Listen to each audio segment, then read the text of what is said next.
You think you chose your phone. You didn't. You think you chose your coffee, your car, your sneakers, the watch on your wrist and the clothes in your closet. You think those decisions came from somewhere inside you, your preferences, your research, your considered judgment about quality and value. But neuroscientists who study purchasing decisions will tell you something uncomfortable. The moment you think you're making a choice, your brain has already made it. Sometimes days earlier. Sometimes weeks. And the thing that made it wasn't the product specifications, or the price, or even the experience of using it. It was a feeling. An identity. A story you believed about who you would become. In 2004, a team of researchers at Baylor College of Medicine ran one of the most revealing experiments in the history of consumer psychology. They put subjects inside a brain scanner and gave them an unmarked cup of cola. They measured brain activity while the subjects drank and rated the taste. Then they did it again, but this time, they told the subjects which brand they were drinking before they tasted it. When the subjects didn't know what they were drinking, their taste preferences were essentially random. Pepsi performed slightly better on pure taste scores. But the moment they knew they were drinking Coca-Cola, something extraordinary happened in the brain. Areas associated with cultural knowledge, memory, and self-relevant associations lit up with activity, regions that had nothing to do with taste. And the preference shifted. Dramatically. They weren't tasting soda differently. They were tasting their own identity. Their memories. Their associations. Everything the brand had spent 100 years quietly building inside them. The product hadn't changed. The liquid was identical. What changed was the name printed on the cup.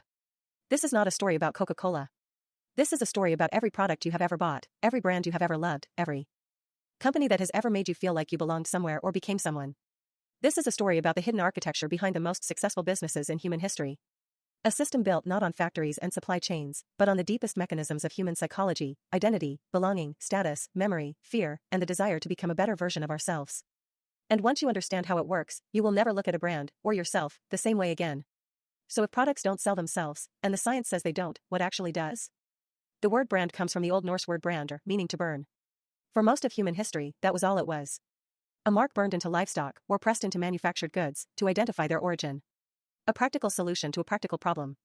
This barrel of whiskey came from this distillery. This bolt of cloth came from this mill. Branding was authentication, not seduction.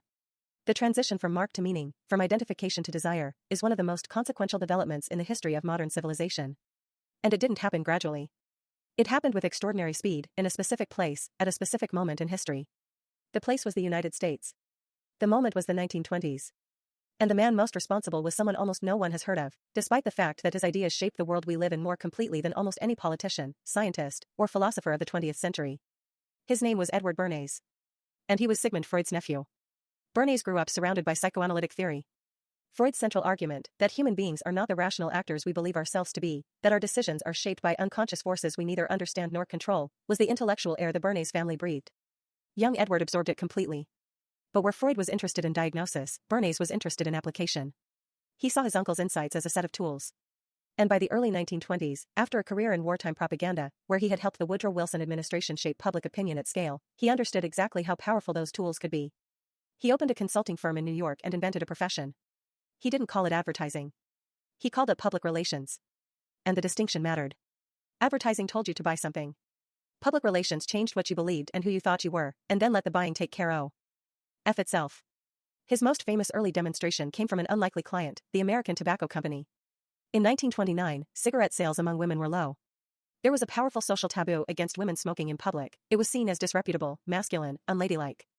The tobacco companies wanted access to the other half of the market and hired Bernays to break the barrier. Bernays could have run advertisements about cigarette quality. He didn't. Instead, he called on a psychoanalyst named A. A. Brill, who suggested that for women, cigarettes represented a symbol of male power, what Freud might have called a phallic symbol, and that breaking the taboo of smoking in public could be reframed as an act of liberation and equality. Bernays went on to work with dozens of major corporations, governments, and public figures. He helped Procter & Gamble sell soap by connecting cleanliness to moral character. He helped United Fruit Company reshape public perception of entire governments. He wrote a book in 1928 called Propaganda, which laid out the philosophical framework for his work. He wrote, "The conscious and intelligent manipulation of the organized habits and opinions of the masses is an important element in democratic society. Those who manipulate this unseen mechanism of society constitute an invisible government which is the true ruling power of our country." He was not particularly troubled by this. What he understood, decades before brain scanners, decades before behavioral economics, decades before the neuroscience that would eventually confirm it, was a fundamental truth about human beings: we do not buy products. We buy stories about ourselves. But that was only the beginning. Because what Bernays discovered through instinct and observation, the next generation of researchers was about to prove in laboratories. And the proof, when it came, would be stranger than anyone expected.